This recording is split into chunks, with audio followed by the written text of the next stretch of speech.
Welcome all you Zoomies to BT's Fly Tying Friday. We're coming to you from Boise, Idaho tonight.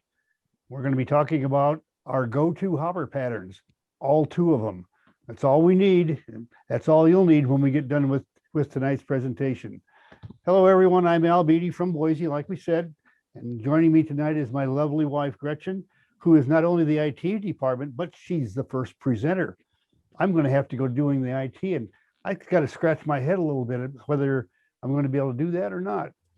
These are the materials some of these are the materials I'm going to use, and Al is going to use some of them also. But this is the wing material. It's brown foam.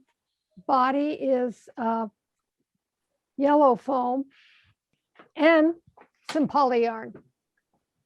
So the recipe says a 2XL to a 4XL, size 12 through 6. I'm going to be tying with an 8 and yellow thread. We normally tie with 6/0, but for this pattern, we're going to tie with 3/0 because we like to be able to make a smoother compression on the foam. And then also because it's going to be the part of the body it's going to be showing with that thread. The wing is brown foam or pheasant feather, rubber leg material, and thread for that's our little fly. So just like when you're tying any bullet head, you want to be right there tight against the eye.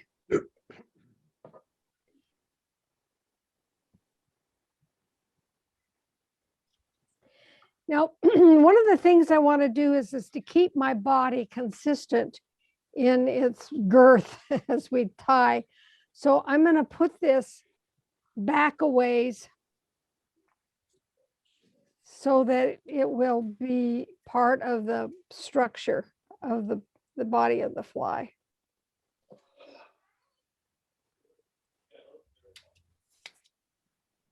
Get those out of my way.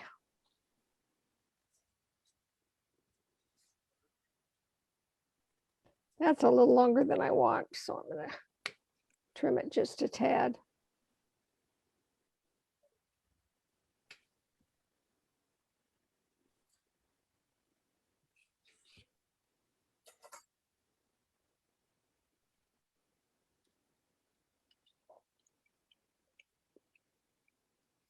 Okay.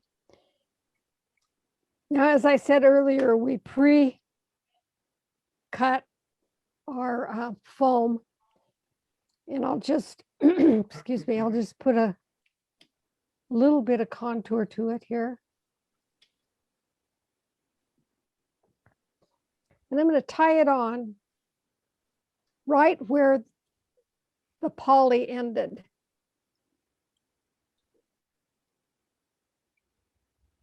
And fairly loose wraps until I get right here to the back, and then you need to tighten it down to hold it in place. Now we'll come back. And as you can tell, the body is pretty consistent. And I want to come back only about to 1/4 of the way back from the eye and leave myself a little space. That space is where I'm going to tie on the wing. Now we're going to start our wraps, tie it off.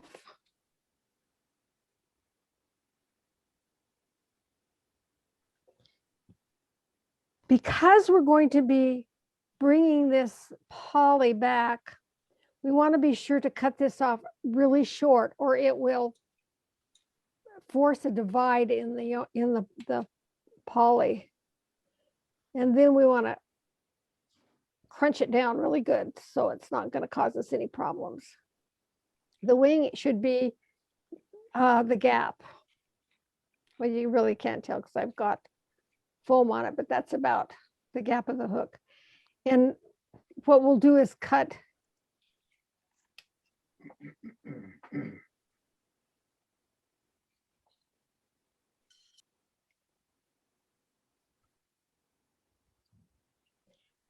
always works best to use your thumb a little bit to smooth that back.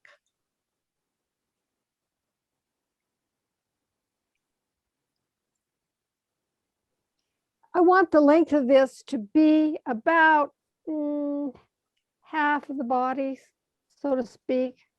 So about there. You see that? Well, I guess you'll see it when I get it cut.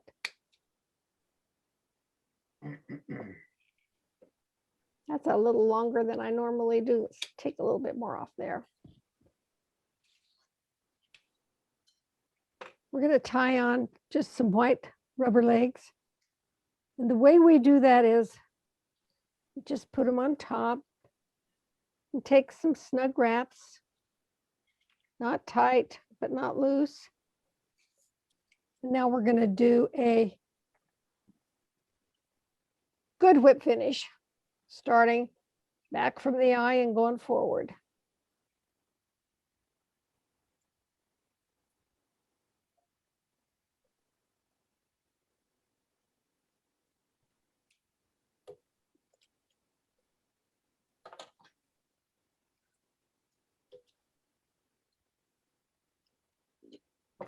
And there you have it.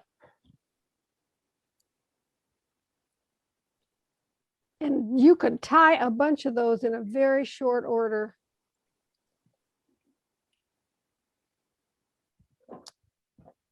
I want you to notice that we've got a package of rubber leg material. And they take a long piece of rubber leg material and kind of fold it up and stick it in the package.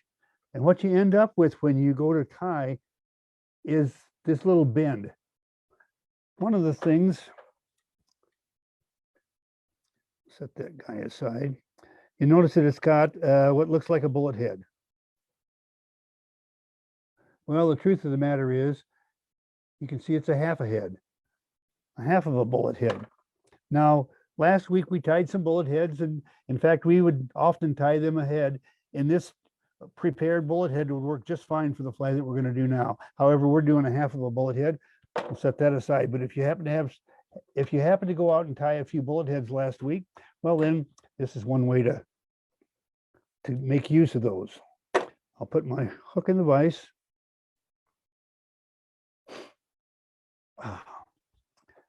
And we'll just start a thread base right at the front. Trim off the waist, and I think I'm going to go ahead and stick on a quick half hitch. All right. Yeah, and this is just a bundle of elk. It could be deer, it could be whatever. It's body hair, so it has a lot of flair to it.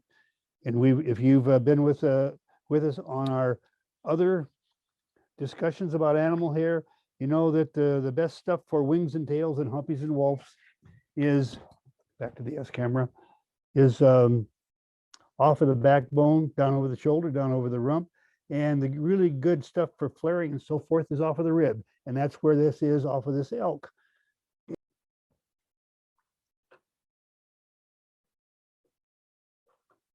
All right, now again, we'll measure it for length. Length of the shank. Fit it in at the front. No talking this time, just tying. And I'm really bailing into that.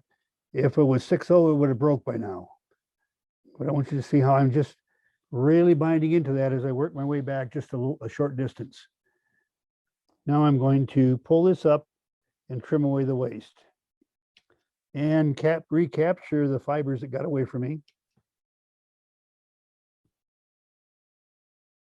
Until we get right here at the back, and then I'm going to really whale into it again. I don't want it to move around. Now I'm just going to, all this other foam is doing is holding a profile, if you will, for the overbody. And now we need to talk about, there was a question a little bit earlier that we want to talk about, the flotation with the head down and up and all of that type of stuff. Let me get that straightened up just a bit. There we go. One of the interesting things about foam, it floats and it'll also sink. And I'll show you how to make a foam bodied fly sink.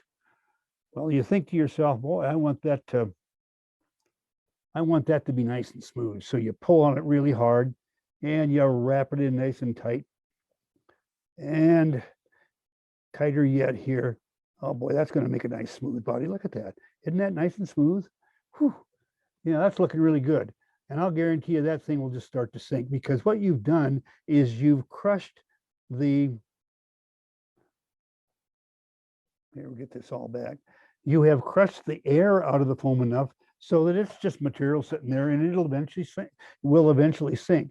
Now, in dinking around with this, I managed to twist it around the hook. So I'm going to go back and bail into it with a few more turns of thread, and now come back forward.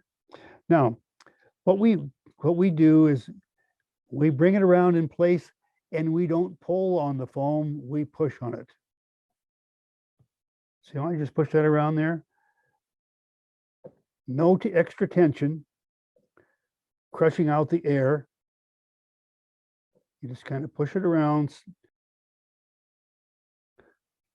I'll pull this hair out of the way, and let's trim this little waist end out. All right, and now let's compress all of that so that the area under it is just kind of tapers into the area behind the head there. Notice this foam back here where I really compressed it by really stretching it to put it in place as part of my demonstration. You can sure tell the difference between it and the foam that has not had the air pressed out of it. Just a word to the wise. Anyway, now the reason I'm adding an under wing of squirrel tail. So do I do it on my fishing flies? Absolutely not. I'm only adding a little bit more depth here so that when I get to the wing, it has a little bit of a bulk under it, if you will, so we can better demonstrate the legs. Now, here are two feathers from a pheasant hide. This one has not been treated. This one has been treated with glue. And in fact, what I do is I place Sally Hansen's, this really thick stuff right here. You see how that, let's see. You see how slow that pours? Well, that's what I use, except, you know, I never use glue around cameras, but I would put some of that on my finger there, work it around like that, and then stroke it over that breast feather until it starts to dry and gets tacky, and it pulls in to a more slender profile, like the wing we're actually going to use rather than the raw wing from the hide. Just like I would be doing right here, you put your finger on there and slide it out. And what you do after, when you first put the glue on your fingers, it's real slippery and it hasn't dried much. And as, 10 seconds, it'll start feeling tacky as you pull it through. And when it's getting real tacky, you got one more pull. You pinch hard and pull slowly, real slowly, as you pull it out from between your fingers, and then set it aside to dry. Okay, let's get ready now to put this wing on. And I want the wing to, extend about equal to the hook gap beyond the shank. I'll just take a loop or turn around there. And let's see what that looks like. That looks like, makes a pretty good wing cover. And by the way, that's pretty tough when you prepare them like that. Now I'm going to bend the feather back and trim it off. All right. And I'll get my handy dandy bullet head tool. It works good on half heads as well. I'll just push that back.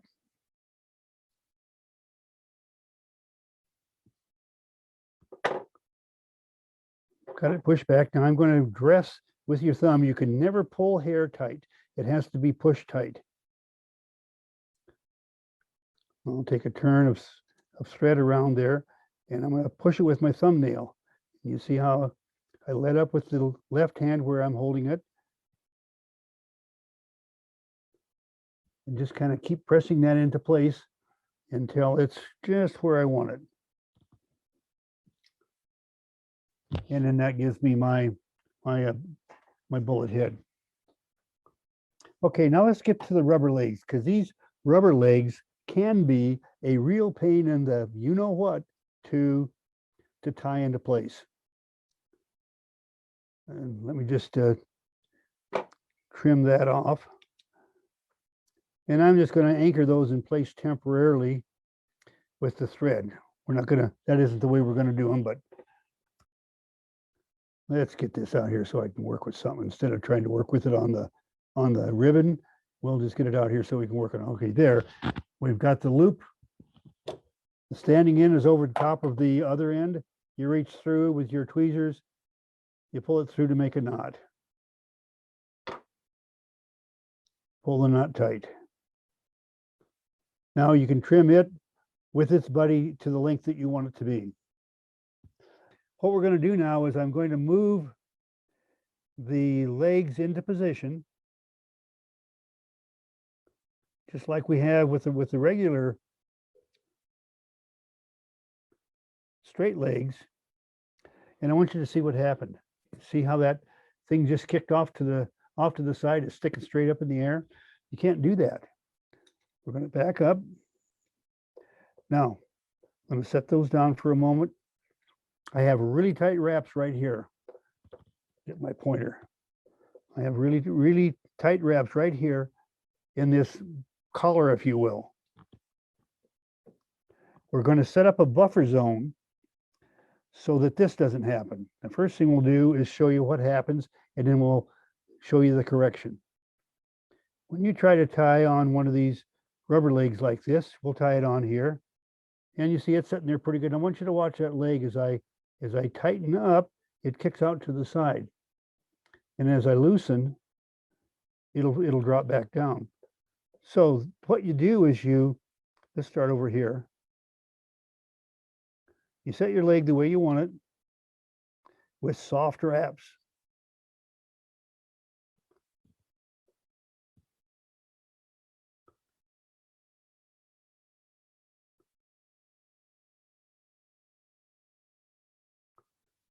Soft wraps allow it to sit there in place. And my offside leg kicked over just a little bit when I pulled some slack in that I needed. So I am going to undo. Get my soft wraps in place. Get the leg setting the way I want it. Okay, that's sitting pretty good. Now, what I'm going to do is continue just placing soft wraps over that collar. What I'm doing is setting up a buffer zone. Now I'm going to put tight wraps on, and they're going not on the rubber leg material, but they're going on the thread covering the rubber leg material. The thread is acting as a buffer zone, and your legs will always be hanging there just the way you want it. If you don't do that, you're going to be frustrated. Now let me go ahead and trim these off of the front here. Oh, good. Set that aside. I had a whip finish tool right here. It is.